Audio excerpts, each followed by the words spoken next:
Hey everybody, I'm Brian from Built by Bricker. Welcome to my shop.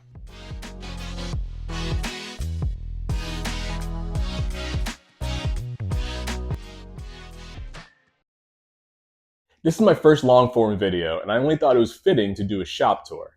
Not only are shop tours some of my most favorite content to watch and gain inspiration from, but I really think it's nice to have something to be able to look back on and see how you've grown and changed. My shop has grown and changed tremendously in the last few months, let alone the last few years.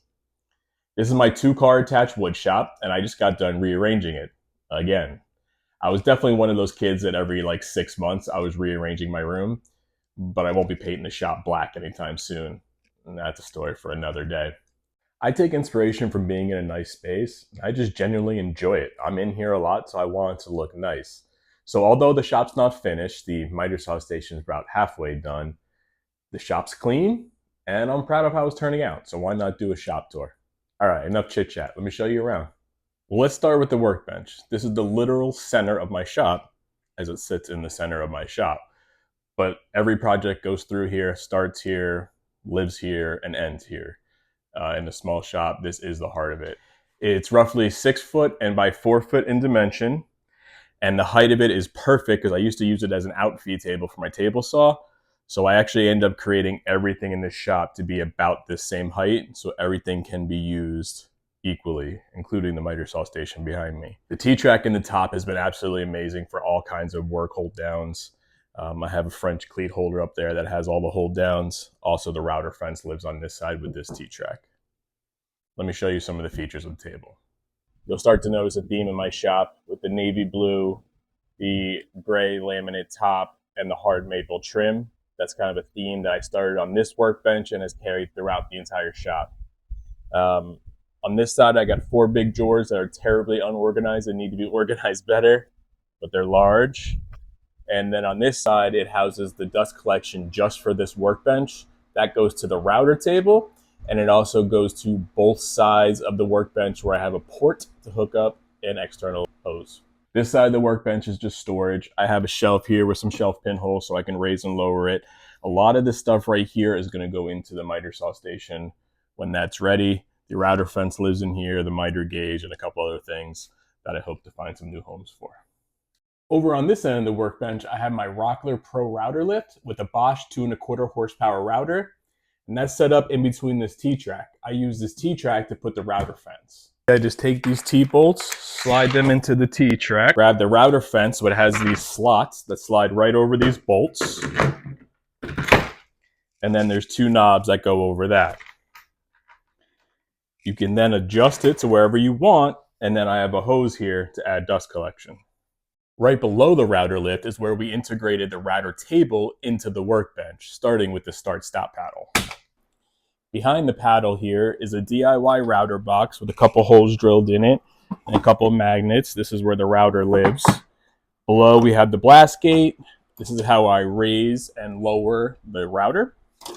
Got a couple extra templates in here, the base for the router. This is kind of a mess. This is where I keep all of my router bits. These are all 1/4 inch because that's what I started with. My router, I only had the trim router when I started, so I have mostly 1/4 inch router bits, although now we're moving up to a couple 1/2 inch ones. And then below here, just extra trim router accessories, trim router itself, and that kind of stuff. Router accessories live in there. On this side of the router table, we got some more bits down below. In the top rack, I added a piece of foam and did some cutouts for the wrenches, the Allen keys, an extra collet, and that kind of stuff for the router lift. This is my miter saw station, headlined by the Delta 10-inch cruiser sliding miter saw. I got this saw about 4 or 5 months ago, and then I started building the miter saw station around that. So far we have the skeleton done and painted. We got the tops done and trimmed in some hard maple. I still need to do the T-tracks and then fill in all the cabinets.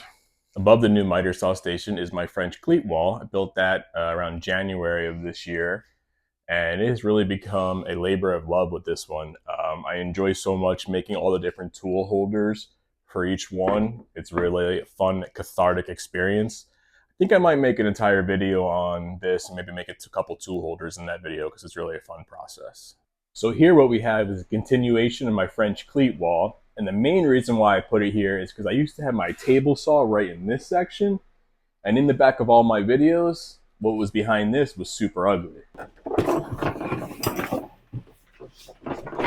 So this is what's behind there. I got a couple of storage items back there too. So on this cleat wall, I got my micro jig and the accessories, my mag switch, my dado stack and insert, and my dado set. And on this side of the water heater cover, I have my fence clamps with a custom little walnut block, as well as a picture frame jig. And this is where I store all my blades of glory, if you will. Each blade slides in, sits in here, back to back, and then there's little magnets. They're pretty strong, but then there's little magnets that hold each blade. Put them back in, slide it back in. Over on this end of my workbench is my 6-inch jet jointer. I got this used off Facebook Marketplace. I looked for well over a year and a half. I knew this was a machine that I want, not necessarily this one, but a freestanding, standalone jointer. I didn't want a benchtop one, so I knew I would wait. I was lucky enough one morning, cruising Facebook Marketplace, found this one, sent the guy a message telling him that this was something I really needed for my small business and my garage shop. And he contacted me back pretty quickly, and he told me that that note that I sent him actually made him take a second and pause and realize that it was better to sell it to someone like me than someone who just wanted to flip it and move on. I told him that I would get great use out of this machine. Ended up being a great guy, and he actually had another machine that he hadn't listed yet that he sold me too. I'll show you that next. This is my Powermatic PH15 planer, 230 volt. That thing is amazing, I'm sure. This is the other tool I got from the gentleman that sold me the jet jointer. He sold me this planer for incredibly low price. Unfortunately, the start-stop buttons weren't working. And I ordered new start-stop buttons, and one of them was different, and I'm afraid I'm gonna blow it up. So I have not gotten this thing up and running yet, but please, please, please hold me accountable to this one. I need this up and running. This is an amazing machine and will do so great in my shop. I'm currently using this 13-inch rigid bench top that I've had forever. It was on a flip top stand, but I took that stand apart because I needed some extra room in here, and the other tool is going in the miter saw station. Moving along this wall in my shop, this is one of my favorite items. This is my boom arm. I have it hooked up to my Festool ETS EC125. This thing is amazing. Down below, it goes to a separator and then to a Festool CT MIDI dust collector. This thing works great. When I don't want to use the sanding, I can leave that sander hooked up here, and then I could use this to go to my track saw and to my router fence. Over here, I have the sanding station, which is on magnets, 3D printed. So if I want some sandpaper, I can just take it out, put it back in. This is a newer addition to my shop, and I'm loving it. In this section, above all my mobile tools, is my original tool wall. It's obviously grown over the years into more of a woodworking tool wall, but when I first moved in, I looked for some garage organization, went with the Gladiator system. It's been great. Over here, I got tons of nuts and bolts and screws. Fairly well organized. I got a lot of things labeled. I got some stuff that probably needs to get in, but I ran out of room. Some of my more power tools, I don't really use this much anymore. Some older sanders. Tons of clamps on this wall, level, circular saw, grinder, and a couple templates up there. This is one of the newest additions to my shop. I've only had it for about 3 months or so, and it's amazing. This is my Shark HD 510 2x2 CNC made by NextWave. I'm lucky enough to be a partner with NextWave, and they sent me out this machine, and so far, it's amazing. I had the Bosch 2¼ horsepower router in here, the same one I have in the router table, and I have this big 4-inch dust collector that I'm able to have hung up on the garage rails, and it stays there all the time. Down here, when I built this CNC cart, I added a little drawer here, this for the module, for the controller, and it also houses my touch plate. Underneath is just a bunch of scrap storage. I had a buddy over that lives locally called me up and said he's got some scrap. No problem. this scrap is nicer than some of the lumber I have. So I'm super excited to get more into it. In the front corner of my shop behind the CNC is where I fit as much crap as I can. So I have my Harbor Freight dust collector. So that goes to my CNC like this. And it also has this Rockler blue 4-inch hose that I use for pretty much everything. I have some attachments for it back here as well. I have a separate dust collector that I just picked up a few months ago off Facebook Marketplace. And that came with a jet dust separator, which is hot garbage, and will be leaving my shop pretty much immediately. But I do have the Grizzly 1 horsepower dust collector, and this is hooked up solely for my table saw. When I rearrange my shop, I now have a dedicated dust collector for the table saw, although like I said, that jet dust separator is gonna have to go. Also on this back wall, I have my hose reel. I think it's like a 50 or 75 foot hose reel hooked up to my California air compressor. I had a Husky one for like 4 or 5 years. It finally gave out, so I went with the California air compressor. And then up above here is where all my clamps are housed. This has fallen down more than one time, but so far for the last month, it's held up. This was a really random thing, just random. I was one night, my wife and I were, after I put the kids to bed, we heard a large boom, and we thought it was one of the kids. We come running out. What the heck was the noise? The kids are fine. I come out in the shop. This entire clamp rack is on the ground. And this had been up here for like 4 or 5 years. So I don't know what made it finally give out, but it gave out. So I reinforced it. It's back up there now. Hopefully it lasts. This is my SawStop 1.75 horsepower professional cabinet saw. And I tell everyone that asks, this is the best investment in me that I've ever made. Not only is this the highest quality of machines, it's got the finger saving technology. And what price can you pay for saving your finger? Unfortunately, I have had to use that once or twice, not on my finger, but I have had to use it on my miter gauge, unfortunately. It was an expensive lesson. These things aren't cheap. I understand that. So hopefully I won't do it again. But I know it works. I'm glad it works. And this was my dumb mistake, not the tool. So don't be mad at the tool, be mad at me. On top of the saw, I keep my cross-cut sled. I have a T-track there in the top with the cat's Moses stop. That thing is great. And of course on this side, you guessed it, more lumber storage. Here's a few slabs. In a small shop, you try to utilize every space you can. So I keep my Makita track for my track saw up here. This is the 52-inch. I have a couple 3D printed holders here that I got off Etsy. They work great. On the upper portion of the garage wall, I have a couple banners of sponsors of mine. I'm lucky enough to be a sponsor of Super Clear and NextWave. I've learned pretty much everything I've known through woodworking from YouTube and trial and error, lots and lots of trial and error.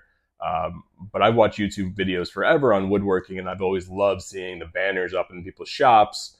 So I view this as a badge of honor. I'm super grateful to have a few sponsors now, and I proudly display their banners in my shop. This is probably the 5th place in my shop that I store lumber, but it's my actual lumber cart, or the lumber yard as I call it. I live in South Florida, hence the sandals. And there's no local lumber places to me. There might be a few warehouses that people get stuff shipped in and they sell it out of like a warehouse space or something. But this is how I get wood a majority of the time. I order it online, or I order it through like auctions on Instagram and that kind of stuff. When I see wood that I really like, I order it, and then I have it here for when I have a project and I come here. 90% of my projects start by me coming here because I already have the wood, and then I try to replace it if I know I'm using it. Let me show you what the back of this cart can do. This cart is on 6 casters and moves surprisingly well for how much weight it has. I store larger sheet good offcuts on the back up to 6 feet long, and I use this bungee cord to keep everything compact. Along the back wall, I have space to fit full-size sheets. I try to keep a lot of my smaller offcuts together, so I have them grouped by species or just other random things. This cart was actually built to fit around these containers. So this one has a bunch of maple. Look at that, some pretty little bird's eye cutoffs there. Not getting rid of that.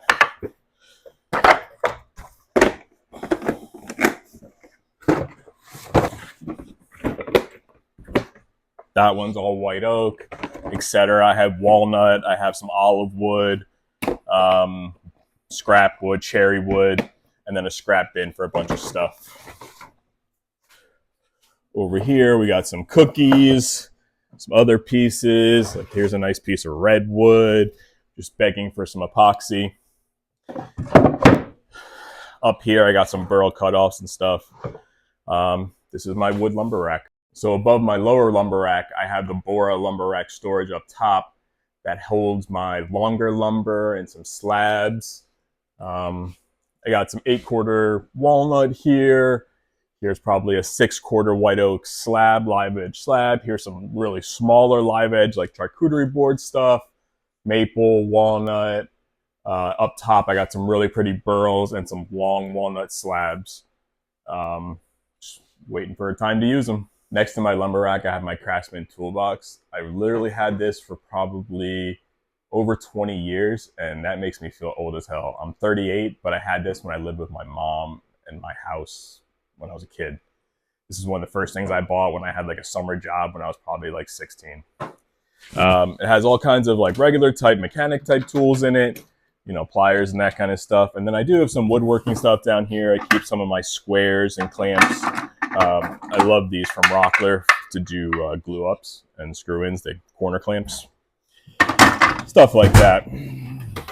My electrical cabinet, you know, always need wire or clips or electrical screwdriver. Snake. More electrical. I got some wire nuts and other fittings in here. And next to the toolbox, everyone needs a shop fridge. This is, I had an offcut. I made a fantasy football trophy for me and my buddies. We've been in the league for, I think, like 17 years or 18 years now. I am getting old. So this was an offcut from the trophy I made, and my buddy Andrew helped wood turn the football for. It's beautiful. I'll put a picture here. And so I made it with the offcuts. I made him one and I one. It's just a bottle opener. Remind us of that cool project we did. I'm using the space above the fridge to dry up some olive wood and walnut burls that I bought off an Instagram auction that came a little damp. Next to my fridge is my consumables cabinet, and I probably should have cleaned this before this tour, but it is what it is. Over on this door, I got my older sandpaper, all nicely labeled. I don't really use this as much, but it's nice to have it. Here's a bunch of tape, and these are all spray paint tops. Speaking of spray paint, I got quite a bit here. I actually have a bunch more that I gotta find a new home for, and that would be all of this. This is Montana brand 94, and these are all paint samples that are sprayed and then marked on each one what they are. Up top, I got a bunch of Starbond and some other glue and patches and some other like sandpaper, mostly spray paint and some other consumables.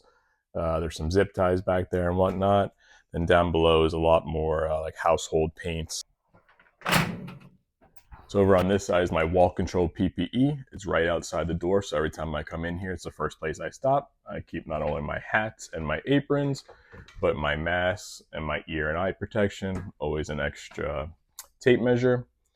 And then on here, I have my paper towels, spray bottle of water, and a fire blanket and fire extinguisher. And this is my son's apron, matches mine. Over in this section, I use some magnetic hooks to hold my shoes. Got to use every space in a small shop. On the ceiling, I have these 4-foot LED strips I found on Amazon, along with a retractable hose reel and a Wen air cleaner. So that's the tour. I appreciate you stopping by and checking out my space. If you made it this far in the video and you think I've earned it, I'd appreciate if you gave it a like and subscribe and help this young channel grow. You can follow me over on Instagram for more daily content. That'd be builtbybricker. And if you have any questions, leave them down below. I'll be sure to answer them.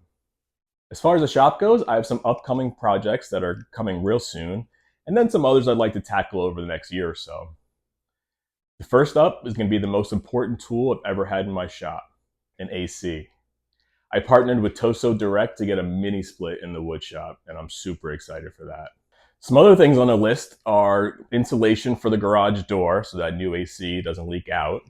Got to finish that miter saw station, get that planer up and running. And if I had to add one tool or upgrade one tool this year, it would probably be a drill press. Well, that's it for me. I hope this was entertaining, informative, or at least not irritating. Hope to see you guys next time.